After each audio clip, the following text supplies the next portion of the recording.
Hmm.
Kinyo nya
Anu.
Kisah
Oke, apakah sudah masuk semua? Mungkin bagi teman-temannya yang belum masuk bisa diingatkan ya.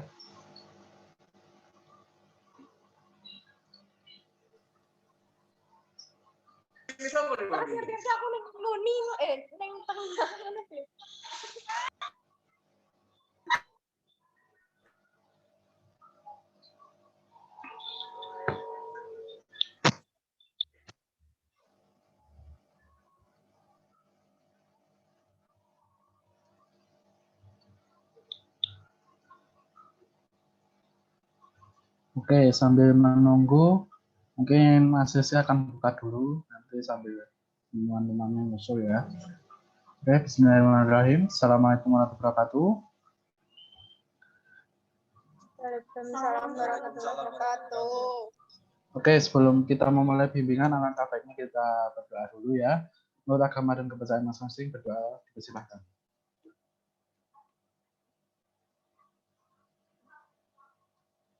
Baik, berdoa dicukupkan.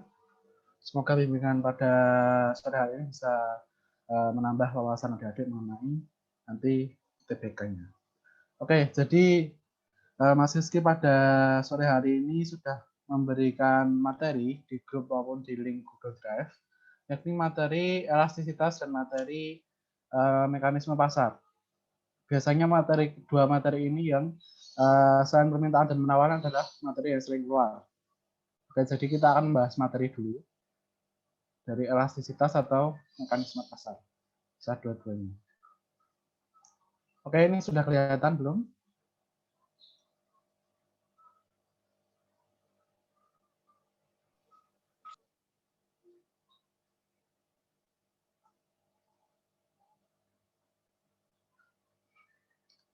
Oke, jadi materi yang kita bahas pertamanya adalah materi elastisitas dulu ya.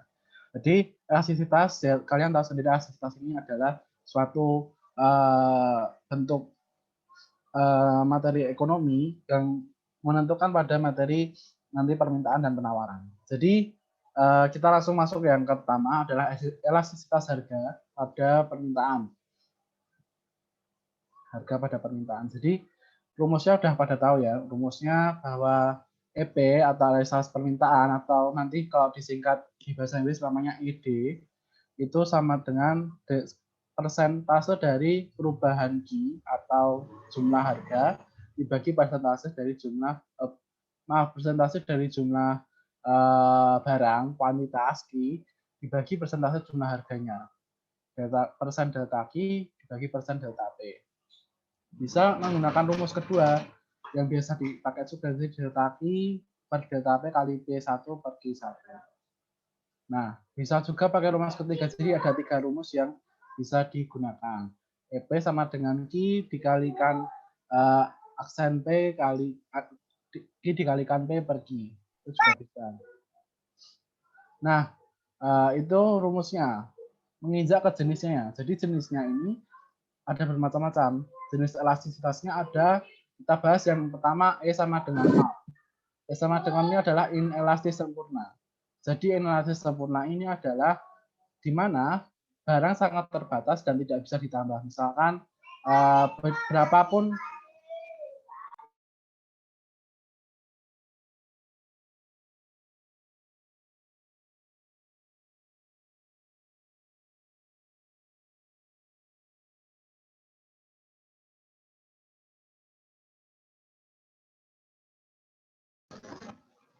maaf. Jadi ciri-cirinya tadi barang sangat terbatas dan tidak bisa ditambah. Jadi berapapun jumlah barang yang ditawarkan, ini harganya adalah tetap. Nah, biasanya apa? Biasanya terjadi pada penjualan dengan sistem lelang. Penjualan dengan sistem lelang ini adalah misalkan barang lelang, barang berapapun harganya kan orang akan tetap membeli. Jadi misalkan harganya mahal, harganya tinggi, itu bisa orang itu tetap akan tertarik membeli karena mungkin jumlahnya terbatas atau jumlahnya tidak banyak dan sebagainya. Itu yang masuk ke E sama dengan 0 atau inelastis sempurna. Jadi kurvanya benar-benar kaku. Nah, masuk ke E sama dengan 1. Jadi E sama dengan 1 ini adalah inelastis. Inelastis ini ciri-cirinya apa? intinya adalah sedikit substitusi, jadi sedikit barang pengganti yang ada.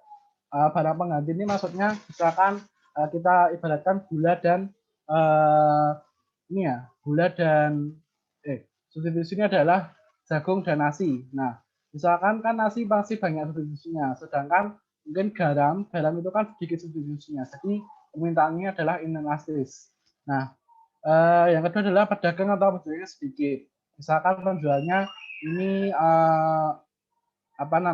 untuk menjual barang pokok atau kebutuhannya itu hanya beberapa orang atau beberapa perusahaan yang menjual. Nah, yang kedua adalah jika harga naik.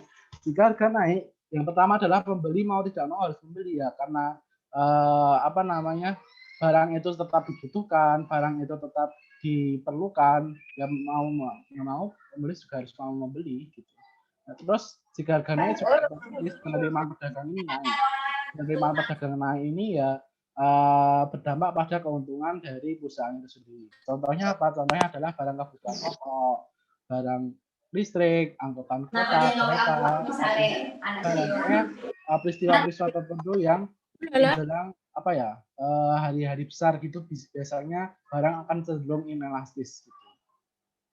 Nah, selanjutnya yang kedua adalah E sama dengan 1 atau unitar. Jadi membentuk sudut 45 derajat. 45 derajat ini adalah barang yang memiliki elastisitas yang unitar, tidak pernah ada, tidak pernah nyata dalam kehidupan nyatanya. Gitu.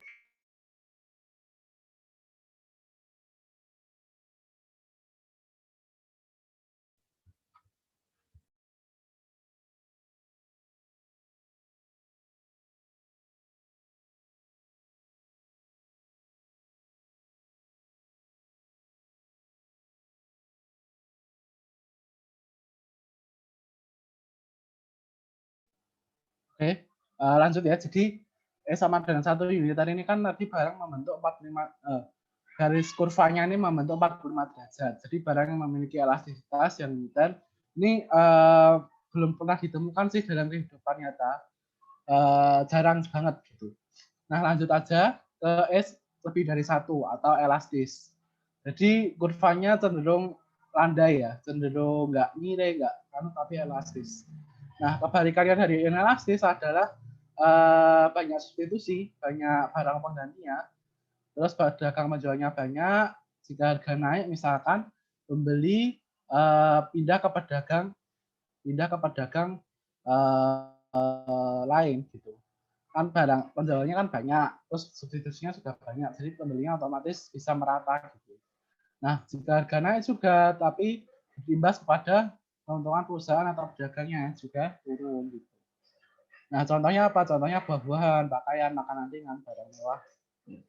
Nah, sama dengan infinity atau elastis sempurna ini juga nggak pernah jarang banget juga dalam kehidupan nyata. Gitu. Ini kurvanya. Nah, tadi adalah elastisitas harga ya pada permintaan. Nah, sekarang kita akan masuk ke elastisitas pendapatan pada permintaan, ini sudah sering keluar nih.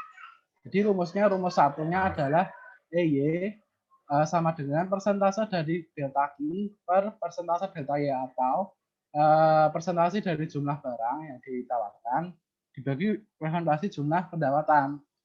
Sama aja sih, bedanya cuma Y. Tadi kan P, sekarang Y. Y sama dengan pendapatan. Nah, itu untuk rumusnya. Rumusnya ini ya, nanti bisa di-download aja materinya di grup ataupun di link Google Drive. Terus jenis positif di atas 1 misalkan. Pendapatan Y naik maka Q naik sangat drastis. Jadi sangat berbanding lurus antara pendapatan serta jumlah barang yang diminta gitu.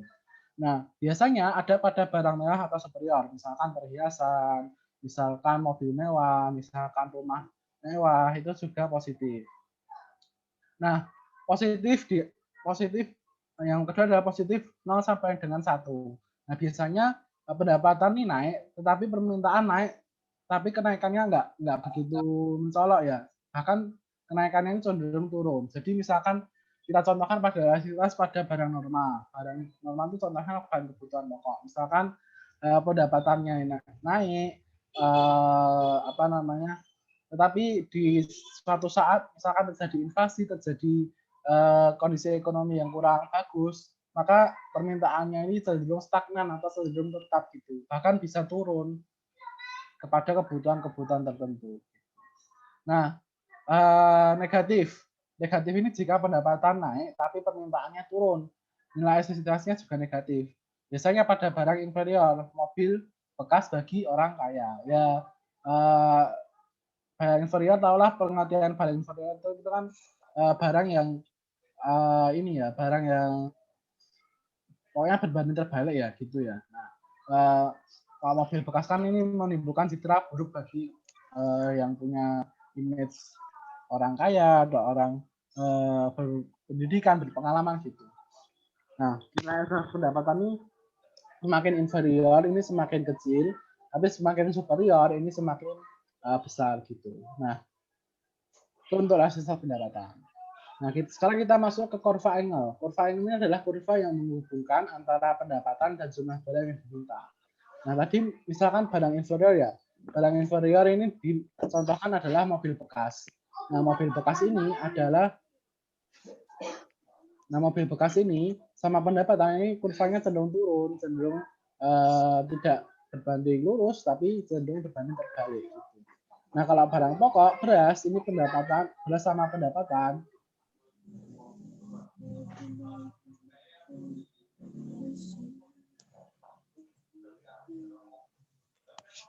Anak kulit bisa.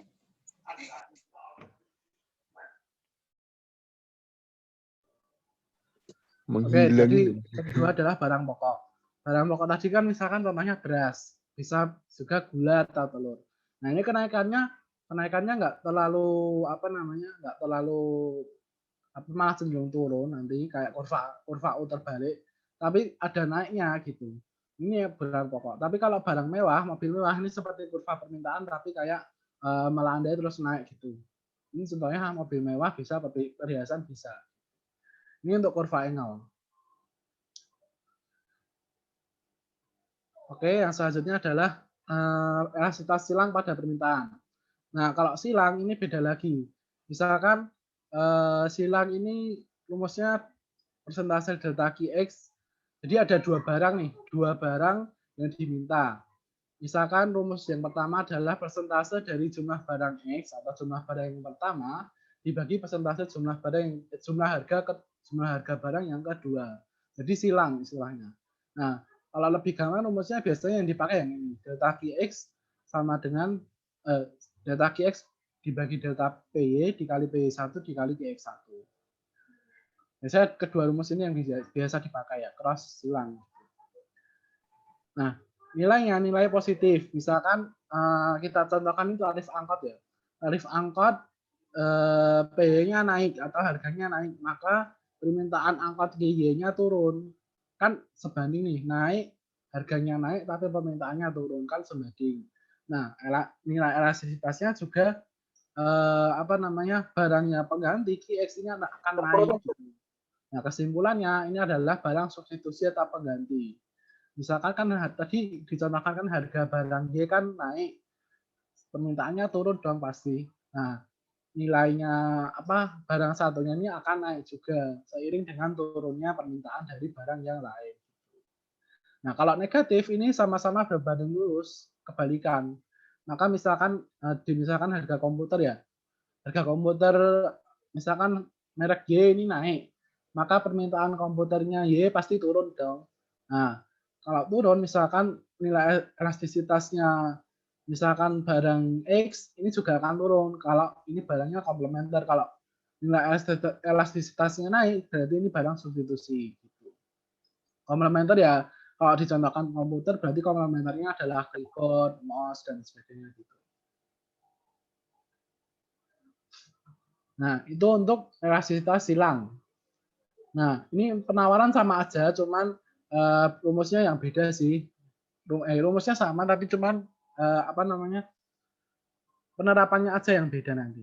Gitu. Kurvanya juga sama.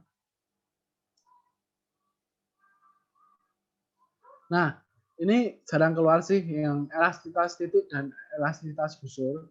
Tapi coba dipahami aja, elastisitas titik ini mengukur tingkat elastisitas pada titik tertentu di mana perubahan harga yang terjadi sedemikian kecilnya sehingga mendekati nol. Nah, perubahan harganya apa namanya tidak cenderung drastis ya. Cuman berapa 0,5, 0,4 biasanya gitu-gitu untuk yang rumus dari elastisitas titik. Nah, sedangkan elastisitas busur ini mengukur elastisitas permintaan antara dua titik. Jadi diukur dari sebagaimana titiknya itu berada gitu loh. Ada dua titik yang diukur. Nah, ini kan rumusnya bisa dicermati ini ya.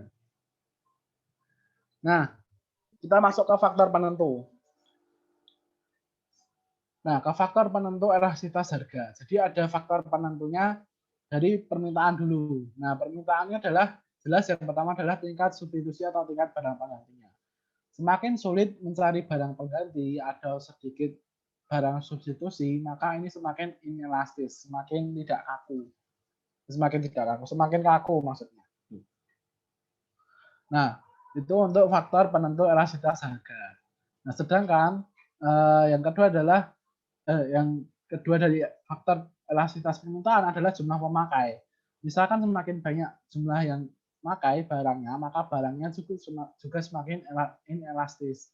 Dicontohkan adalah bahan kebutuhan pokok ya kayak sembako dan sebagainya gitu. Nah, yang ketiga adalah efek kenaikan harga terhadap pendapatan konsumen. Jadi semakin besar efek kenaikan harga barang terhadap pendapatan atau semakin semakin drastis kenaikannya, maka permintaan itu cenderung elastis gitu. Nah, elastisitas yang kedua adalah elastisitas penawaran. Nah, yang pertama ini adalah jenis produk.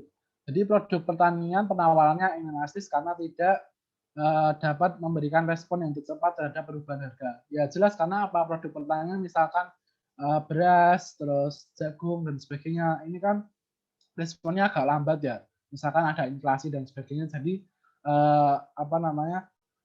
cenderung kaku penawarannya. Sedangkan barang-barang industri kayak pakaian dan sebagainya penawarannya elastis karena mampu merespon cepat perubahan dari harganya gitu.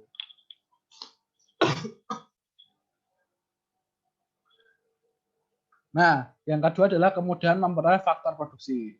Jadi semakin sulit memperoleh faktor produksi, ini penawarannya akan semakin kaku. Ya jelas karena apa? Karena barang-barang yang dibutuhkan untuk memproduksi atau faktor produksinya akan semakin langka gitu. Jadi semakin enggak elastis gitu. Yang ketiga adalah kapasitas produksi perusahaan. Jadi apabila kapasitas produksi perusahaan ini terisi penuh atau terisi full, maka penawaran akan semakin inelastis. Ya jelas karena apa? Karena barang-barang yang dibutuhkan perusahaan ini akan semakin membludak nantinya.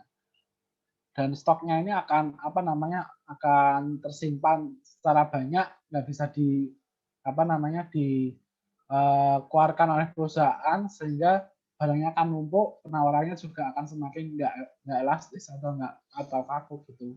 Nah, itu untuk elastisitas penawaran. Nah, kita akan membedakan antara elastisitas jangka pendek dan jangka panjang. Biasanya yang pertama kita masuk ke permintaannya.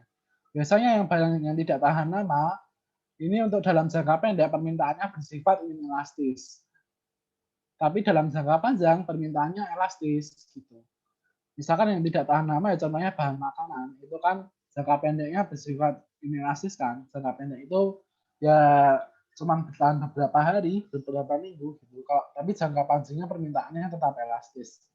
Nah, barangnya tahan lama, durable. Dalam jangka pendek permintaannya masih elastis, tapi dalam jangka panjang permintaannya inelastis. Ya tahan lama ini seperti mesin, seperti pakaian gitu kan tahan lama biasanya. Gitu. Terus yang kedua adalah penawaran. Penawaran ini masuknya ke produk otomotif, rumah, dan apartemen. Misalkan dalam jangka pendek kan penawarannya bersifat inelastis karena tidak bisa merespon permintaan begitu cepat. Tapi dalam jangka panjang penawarannya bersifat elastis. Ya, jelas karena apa? Karena misalkan rumah itu kan kalau harganya berubah begitu cepat kan berarti namanya bukan rumah gitu. Biasanya perubahan harga di rumah, di properti dan sebagainya, motor itu harganya menyesuaikan biasanya berubah bertahun. Yang kedua adalah produk Oke, ini rasa jangka pendek penawaran bersifat elastis, tapi dalam jangka panjang menawarnya bersifat inelastis.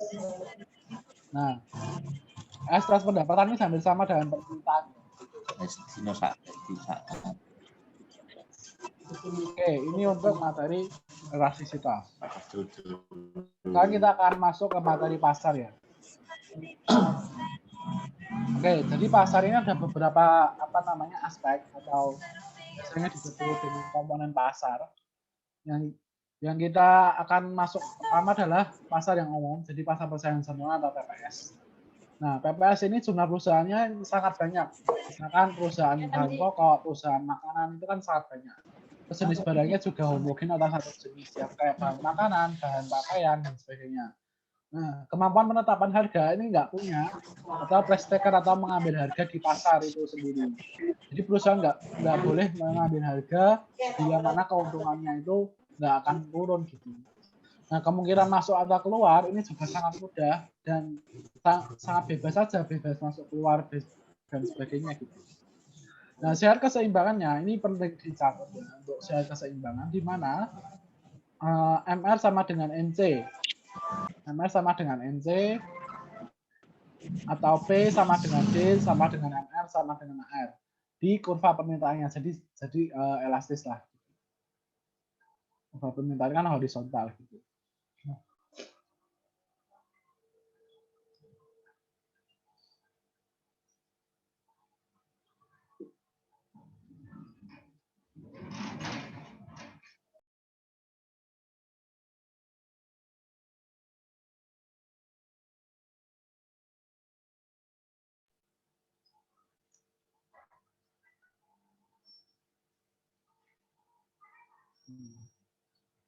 Oke, nah ini kan pasar tadi kan. Terus pasar persaingan sempurna. Nah, kalau dalam keseimbangan jangka pendeknya, ini kan bisa memperoleh laba supernormal. Laba normal dan rugi minimum. Supernormal ini berarti di atas normal ya.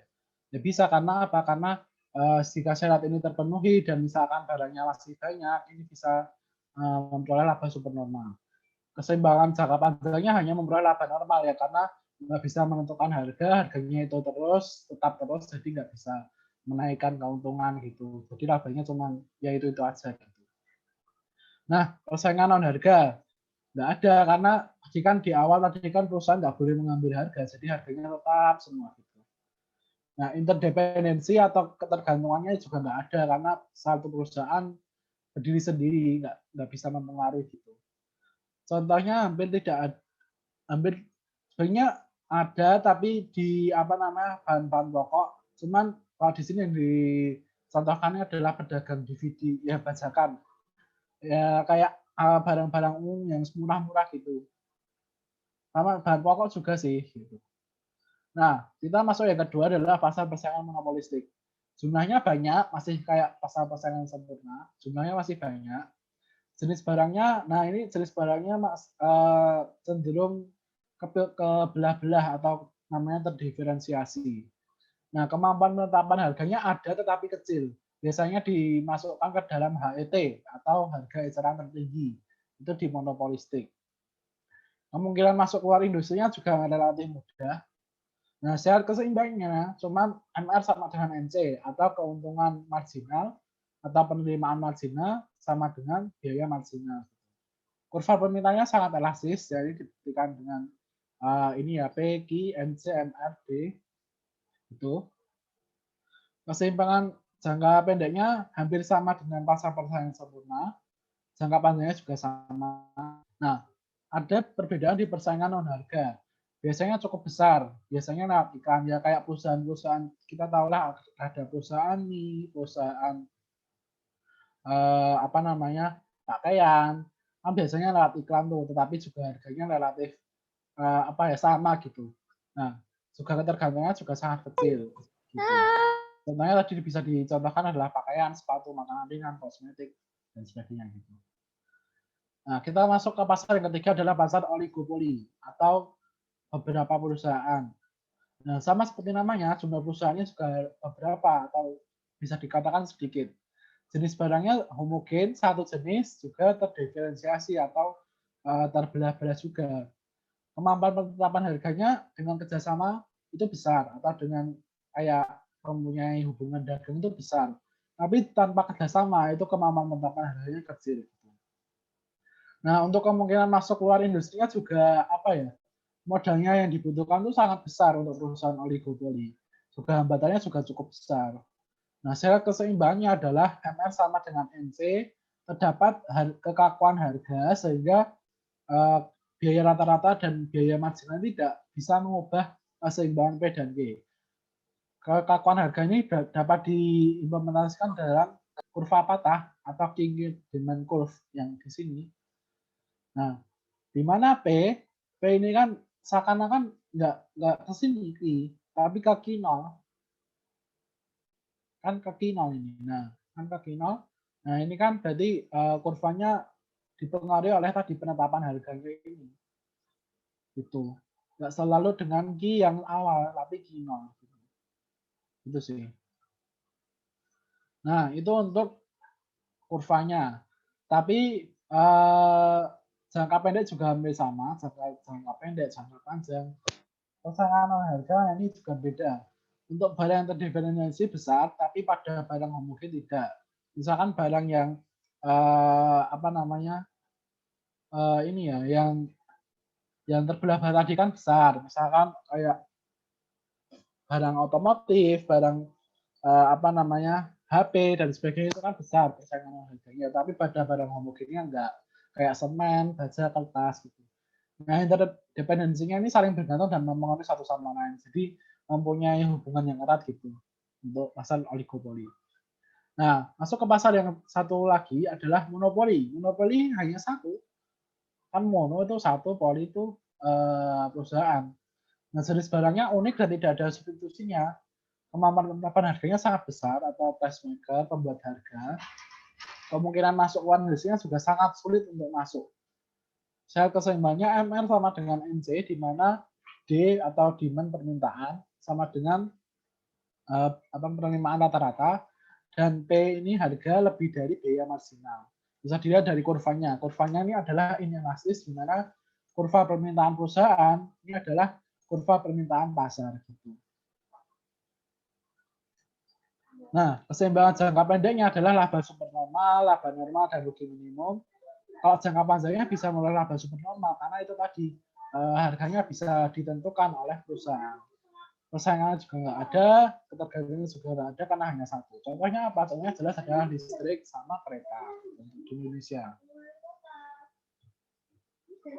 Nah, yang kedua adalah diskriminasi harga. Syarat-syarat diskriminasi harga yang pertama adalah barang tidak dapat dipindahkan dari satu pasar ke pasar lain. Yang kedua adalah sifat barang atau jasa memungkinkan dilakukan diskriminasi harga atau perbedaan harga. Yang ketiga, sifat permintaan dan elastisitas permintaan di masing-masing pasar adalah sangat berbeda. Yang keempat adalah kebijakan diskriminasi harga tidak memerlukan biaya yang melebihi tambahan keuntungan yang dibawah resiko. Yang kelima adalah produsen dapat mengeksploitasi atau memanfaatkan beberapa sikap yang dirasa tidak rasional dari konsumen.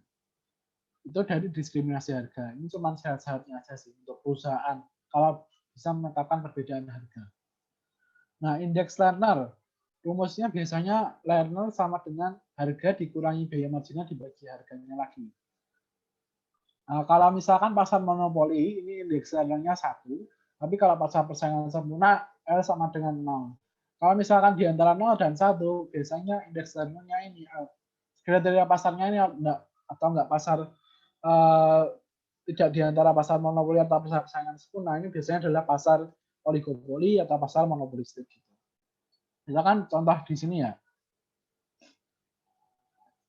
Contoh di sini adalah misal harga barang 1.000, biaya marginalnya 800. Indeks Lernernya adalah L sama dengan 1.000 dibagi 800 dibagi 1.000 sama dengan 0,8. Nah, 0,8 kan mendekati 1. Biasanya perusahaannya adalah perusahaan oligopoli. Karena kalau mendekati 1 biasanya masuknya ke situ. Nah, itu untuk materinya ya.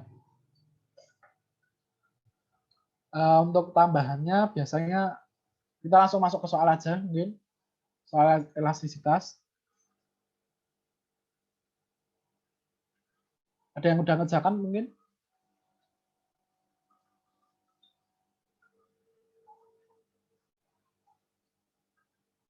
Halo?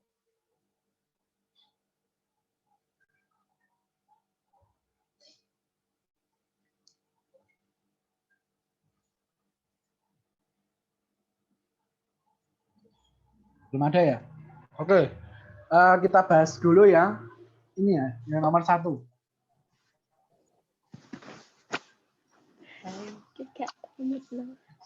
Oke, kita bahas dulu yang nomor 1 ya. Apabila ketahui fungsi permintaannya Q sama dengan P kuadrat min 5P ditambah 60, maka koefisien elastisitasnya pada P sama dengan 20 adalah, oke, kalau P kan udah diketahui 20. Jadi kita ngitung Q-nya dulu. Q sama dengan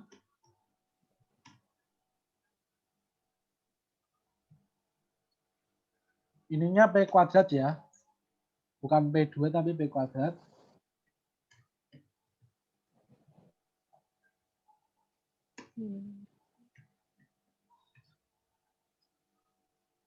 Kalau P-nya udah sama dengan 20 berarti tinggal dimasukkan.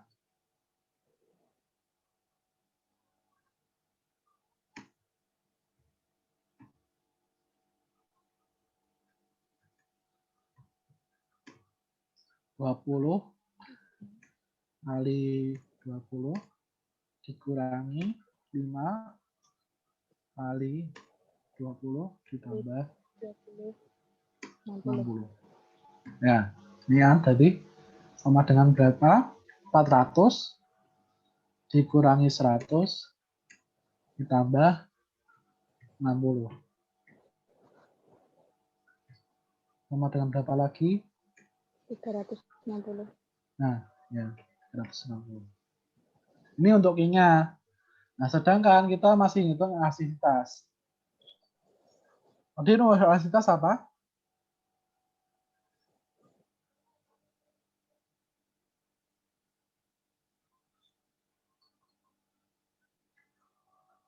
Delta Q dibagi delta P. Nah, itu benar. Atau delta Q kali delta P kali P per Q.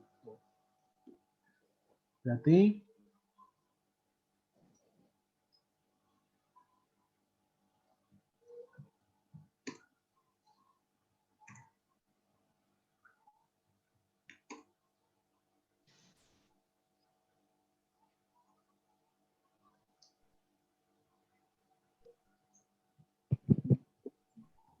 langsung aja ya, berarti 360 dibagi 20.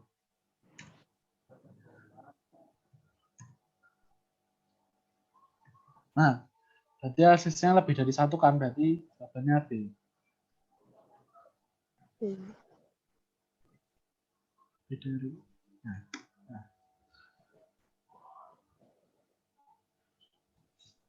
Oke, ini tak tulis di sticky note. Nah, itu untuk yang nomor 1. Mungkin ada yang lagi yang mau dibahas mungkin soal elastisitas.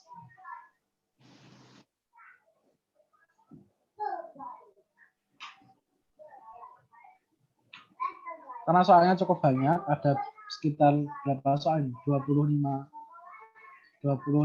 atau ya 25-an. 27 soal. Mana lagi yang mau dibahas?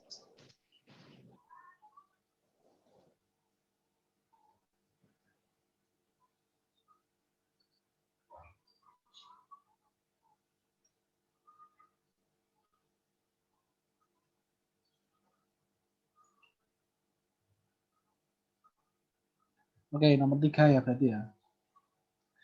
Kita bahas nomor 3. Pada harga Rp200, jumlah barang yang diminta 200 unit, sedangkan jika harga naik menjadi Rp240, jumlah barang yang diminta 180 unit. Koefisien elastisitasnya adalah, oke kita bahas lagi, ini untuk yang nomor 3. Jadi anggaplah P1 ini sama dengan 200. P2-nya berarti 240. Sedangkan untuk Q1-nya 200. Q2-nya adalah 180. dan terjadi penurunan. Berarti langsung aja elastisitas sama dengan langsung aja dimasukkan angkanya. Delta itu kan berarti pengurangan. Berarti 240 dikurangi berapa nih? 200 dibagi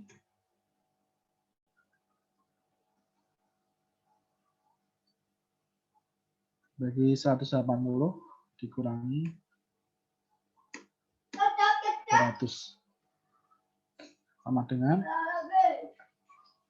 dikalikan 200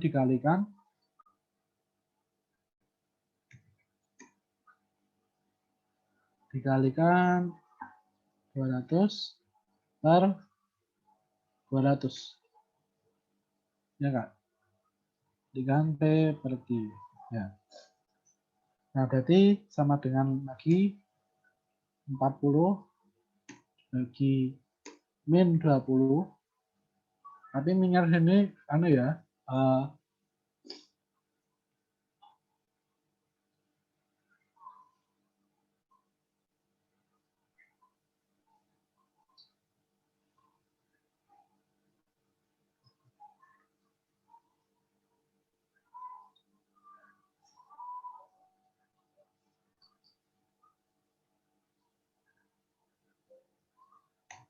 dikali 1.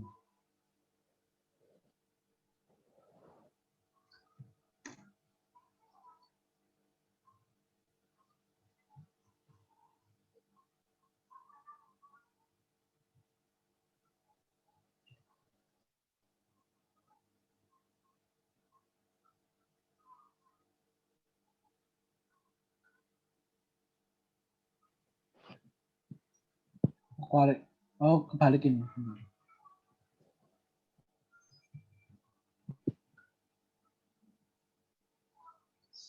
Nah, jadi kebalik ini. Delta Q per delta P. Tadi delta P ke delta Q.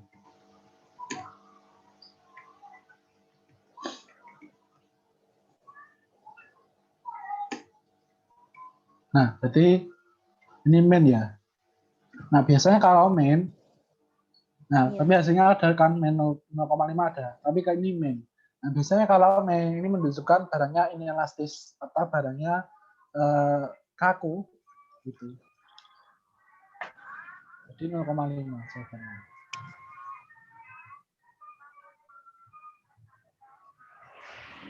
Ya. Nah. Mau di mana lagi dibahas? Atau kita langsung ke pasar ya. Jadi 2 soal ini udah cukup. Nanti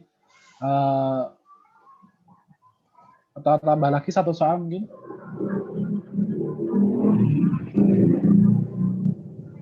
Ini ya, nomor 21. Jika elastisitas antara barang X dan barang Y bernilai positif, nah kalau antara barang satu dan barang yang lain ini positif, maka dapat dipastikan bahwa barang X adalah apa? Adalah barang, tadi nilainya positif, barang apa tadi? Barang apa? Komplementer, substitusi? Substitusi. Nah, benar, substitusi. Nah, tadi kan pengganti, barang pengganti. Jadi B jawabannya. Nah, ini 3 soal dari elastisitas. Terus kita akan lanjut ke soal mekanisme pasar.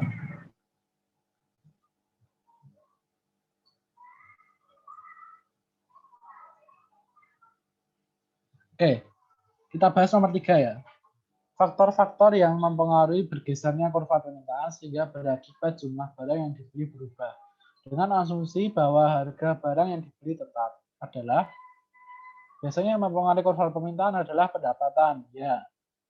Terus harga barang lain yang bersangkutan, ya, karena harga barang substitusi.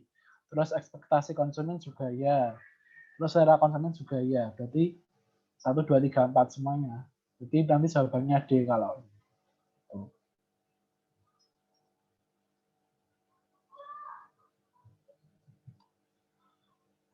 Nah, itu untuk yang nomor 3. Jadi jawabannya 1, 2, 3, 4.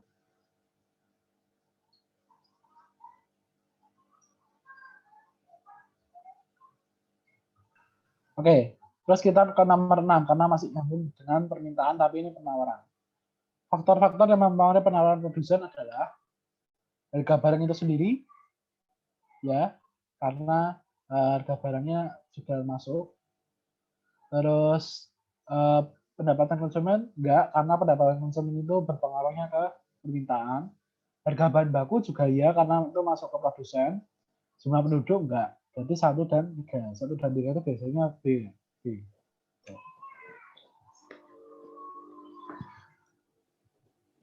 Oke, itu untuk nomor 6. Jadi 3 jawabannya tambahin not lagi ya.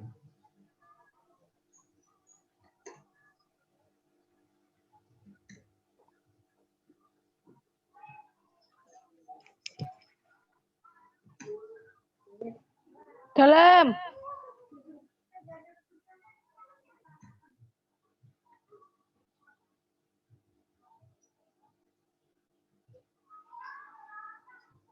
Oke, ini yang nomor 3. Terus yang nomor 6.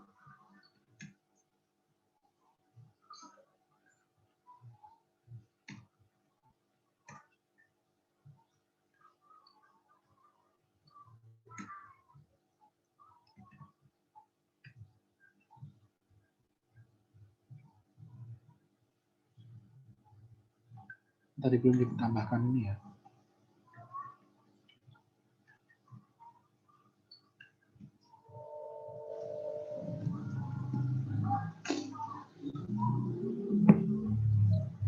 Oke, ini jawaban bagian 6. Ada lagi yang mau dibahas mungkin?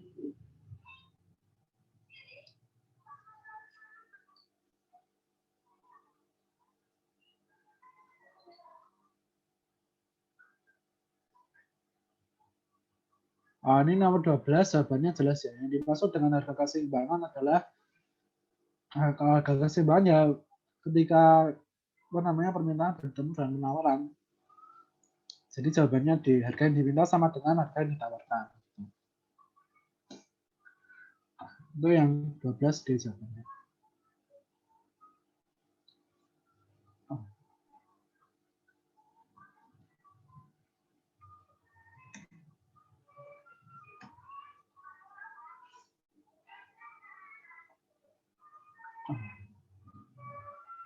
Oke.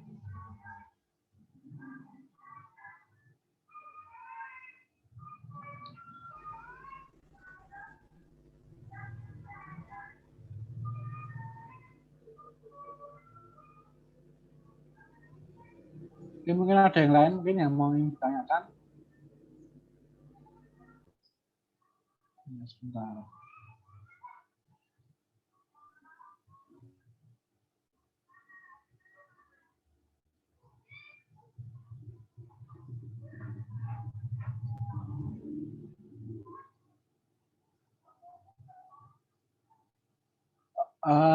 Untuk yang tadi ya, untuk yang 1, 2, 3, 4 itu kayaknya Mas Rizky lupa, soalnya Mas Rizky emang udah agak lama untuk jawabannya.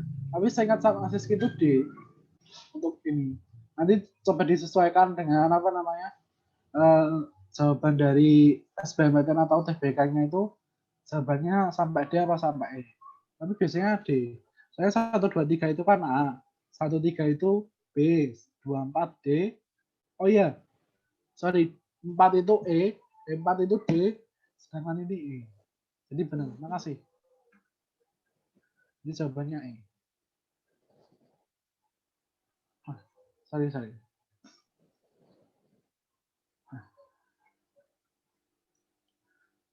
Oke, ini yang masih mekanisme pasar. Ada lagi yang mau dibahas mungkin?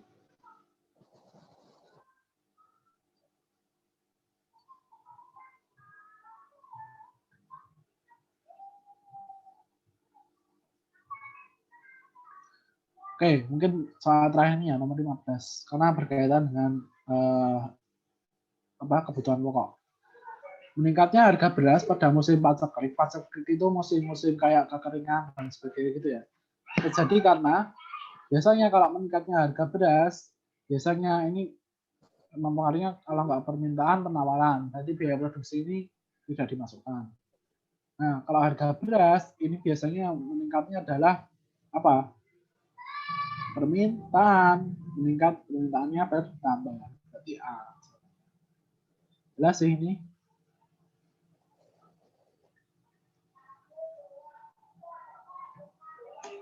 Nah, karena berhubungan dengan bahan pokok ada sanksi.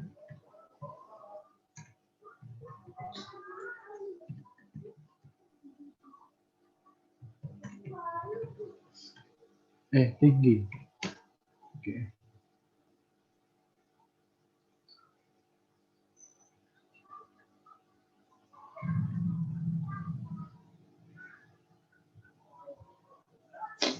Oke, kita akan bahas satu soal lagi yang sebab akibat, karena sebab akibat ini banyak membingungkan sebenarnya. Oke, kita bahas nomor 20 ini terakhir ya. Permintaan akan barang-barang kebutuhan pokok pada umumnya inelastis. Tadi kalau kebutuhan pokok inelastis nggak? Ya, karena apa? Karena sifatnya ini akan selalu dibutuhkan terus kan. Ini benar berarti. Benar. Tetapi kenaikan harga barang pokok yang cukup tinggi akan diikuti oleh perubahan jumlah barang yang diminta yang relatif kecil. Ini juga benar. Tetapi kita lihat apakah ini benar-benar berhubungan atau benar-benar tidak berhubungan gitu. Nah, kalau dilihat dari nomor soal nomor 20, ini masih masuk yang berhubungan. Karena apa? Karena tadi kan permintaannya inelastis juga disebabkan karena ini tadi kenaikan harga barangnya juga cukup tinggi. Gitu. Jadi benar-benar berhubungan. Jadi jawabannya A. Nah, kalau opsinya kan nanti ada benar-benar berhubungan, ada benar-benar tidak berhubungan, terus benar salah, salah benar, dan salah-salah semua. Tapi yang nomor 20 adalah ini ya, benar-benar berhubungan. Karena masih berkaitan dengan penjelasan dari ini. Kenapa kok ini rasis permintaan?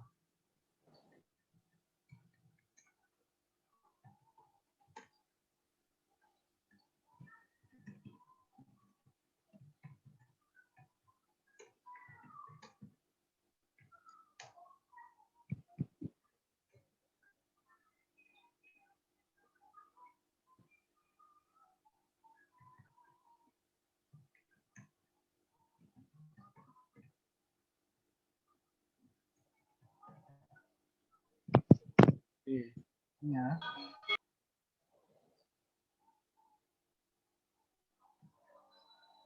Itu dulu mungkin dari Mas Rizky. Nanti soal yang lain mungkin bisa dibahas lain kali atau mungkin ada referensi soal tambahan bisa dibahas bareng-bareng.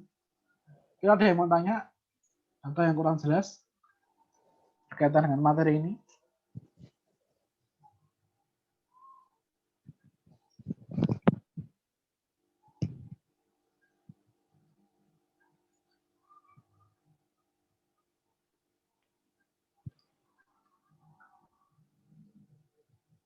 Oke.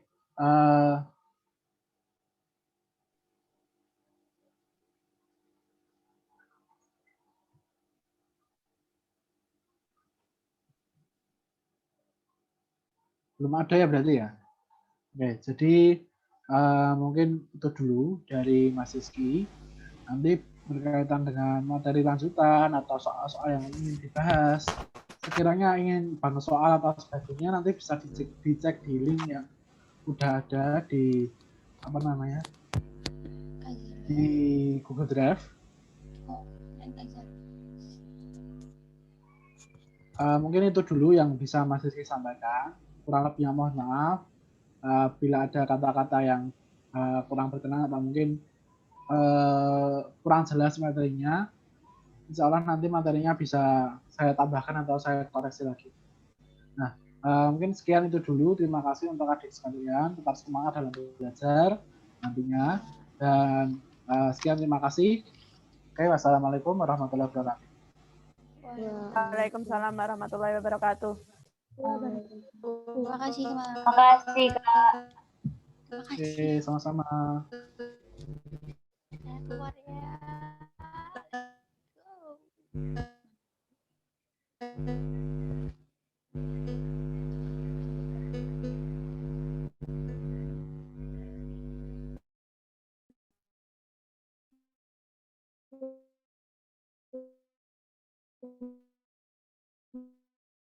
Let's go.